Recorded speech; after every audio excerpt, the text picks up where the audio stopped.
Një nga kandidatët për rektor të Universitetit të Gjirokastrës, Kostaj Qhila, denoncoi presionin e ushtruar ndaj studentëve në votimet e kësaj të mërkure. Ai tha se kryetari i qeverisë studentore Nelian Deçka dhe persona pas një lidhje me universitetin tentuan të deformojnë vullnetin e votuesve dhe për këtë nuk u mor asnjë mas nga trupa zgjedhore. Persona që s'kan asnjë lidhje me universitetin po bëjnë kërcënime të hapura ndaj trupës zgjedhore për të deformuar vullnetin zgjedhor.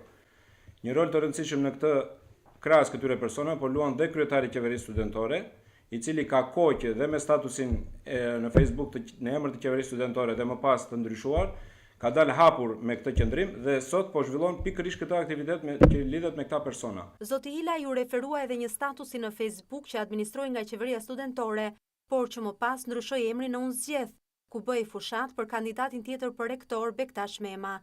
Kryetari i qeverisë studentore hodhi poshtë akuzat dhe sipas tij ndaj studentëve nuk ka pasur asnjë lloj presioni. Ka një faqe në Facebook në emrin qeveria studentore që e menaxhoni ju. Më pas është ndryshuar emri në Unë Zgjedh. Kush e menaxhon këtë faqe? Faqe të qeverisë studentore nuk ka. Është çdo kush i di të ngrej akuzat. Ka organe kompetente që merren me zbarjen e akuzave. Kush e menaxhon faqen Unë Zgjedh? Faqja Unë Zgjedh është një faqe që menaxhon pa studentët të cilët janë në mbështetje profesor Bektashi. Kandidati për rektor ka bërë denoncim në prokurori dhe polici. Në garë për rektor të Universitetit të Gjirokastrës janë Kostaj Qhila dhe Bektash Mema. Sipas rregullores, kandidati që fiton numrin më të madh të votave shpallet i zgjedhur për postin drejtues, ndërsa në rastet kur është vetëm një kandidat, automatikisht shpallet fitues me kushtin që të sigurojë jo më pak se 50% të votave.